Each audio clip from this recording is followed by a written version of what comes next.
Now we are going to talk about amplitude modulation. In my previous tutorial, we defined what an amplitude modulation is, which is AM.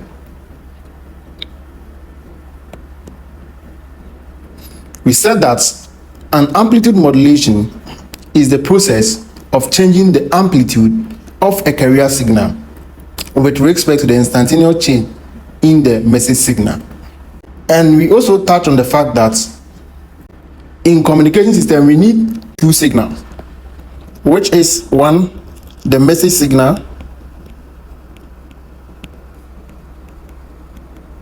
and then two, the carrier signal.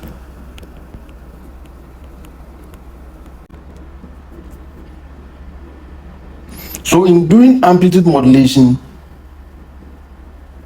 as we have the name suggests, amplitude modulation, you are changing the amplitude of the carrier signal. Let's see how we can demonstrate that here.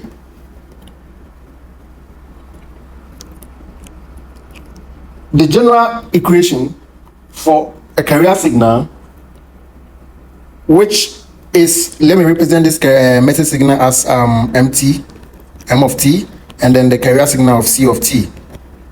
So in all, I can write a general equation as M of t equal to AM cos omega mt, and then the general equation for the carrier to be equal to C of t equal to AC cos omega mt.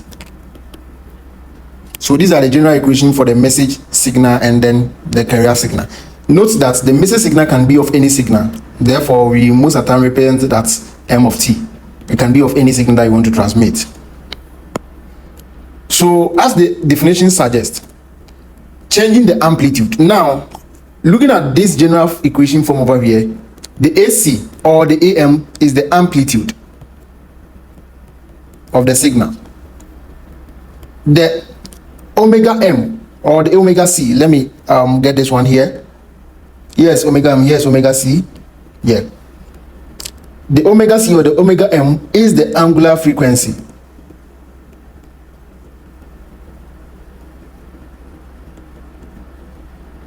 of the signal, and therefore I have not included a phase over here.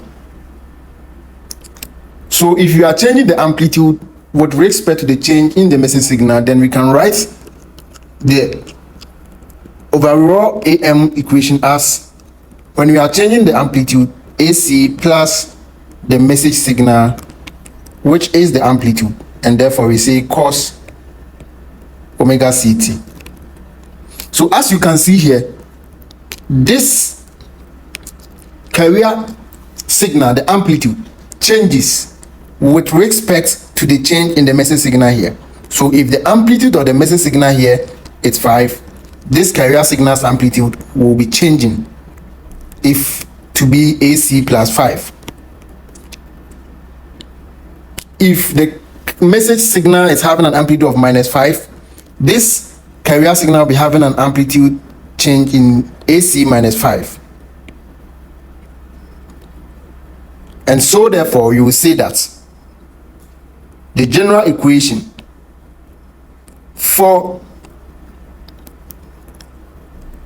an AM amplitude modulation, it's AC plus AMT cos omega ct. You can also rewrite it as AC out there, 1 plus M of t cos omega ct, and remember we divide here by AC. And if I want to bring in the M of t equation, we are going to get M of t equal to AM cos omega mt. Then when you do the substitution, we are going to get AC into bracket 1 plus AM over AC cos omega mt, all multiplied by cos omega ct.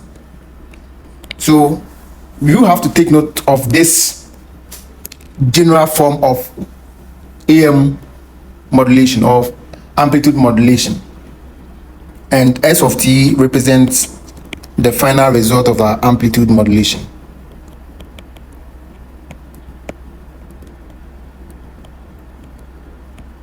The AM, which is the amplitude of the message over the amplitude of the carrier signal, it's what we call modulation index.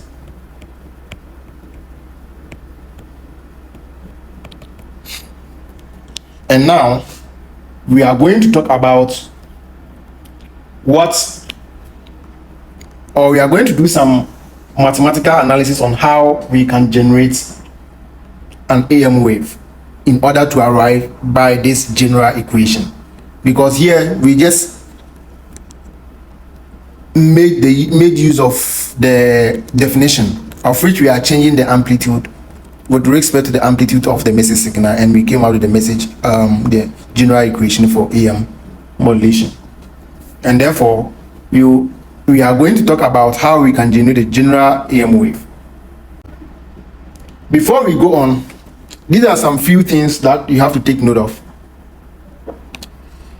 You have to take note that the message signal,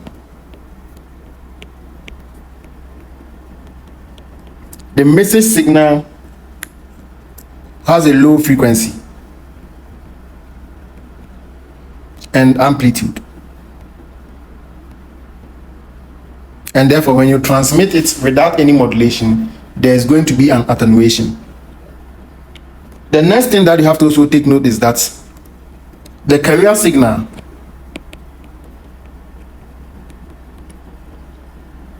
has a higher frequency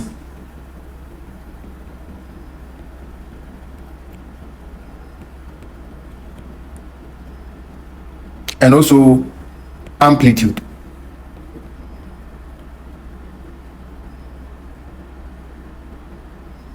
And therefore all low frequencies can be classified as low band signals.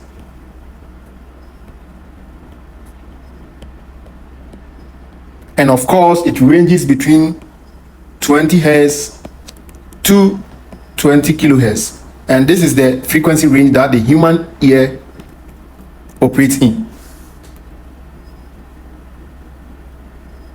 In amplitude modulation, you have to take note that the frequency, which is the F, is equal to constant. When you are doing amplitude modulation, the frequency of the signals does not change, it's constant. The same thing also applies to the phase, which is also constant. In doing amplitude modulation, the phase is also constant. So the only thing that is being changed here is the amplitude. So let's take note of that.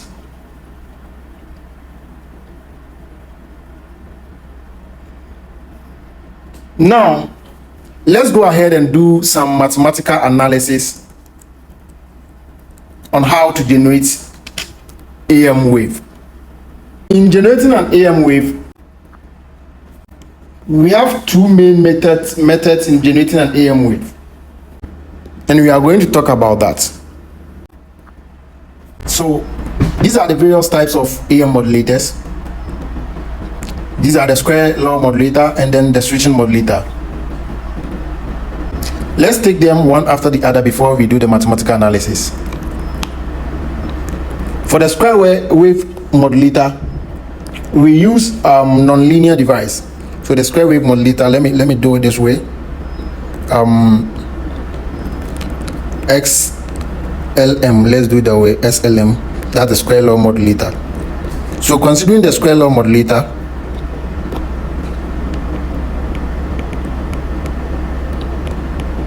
law, you use one nonlinear device.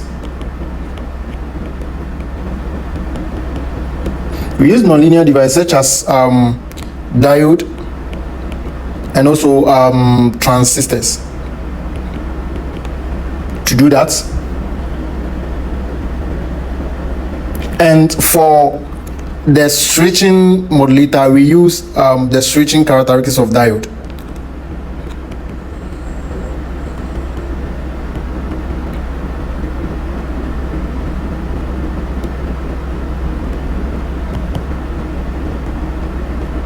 We use the switching characteristics of diode over here. So considering the square law modulator, which is the XLM, as the name suggests, is a square law. So after all, I am expecting the output v naught of t to be equal to a1 v1 of t plus a2 v1 square of t. This is what I'm expecting it to. So let's assume that my v out is equal to a1 v1 of t plus a2 v1 square of t plus a3 v1 cube of t. Because we are dealing with a square law, as the name suggests, I am expecting my output to be a1 v1 of t plus a2 v1 square of t.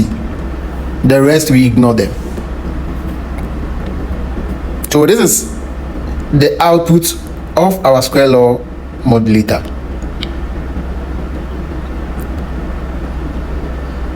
In this case, as I said, we are doing it up to squared, and then the a1 and the a2 are just coefficients.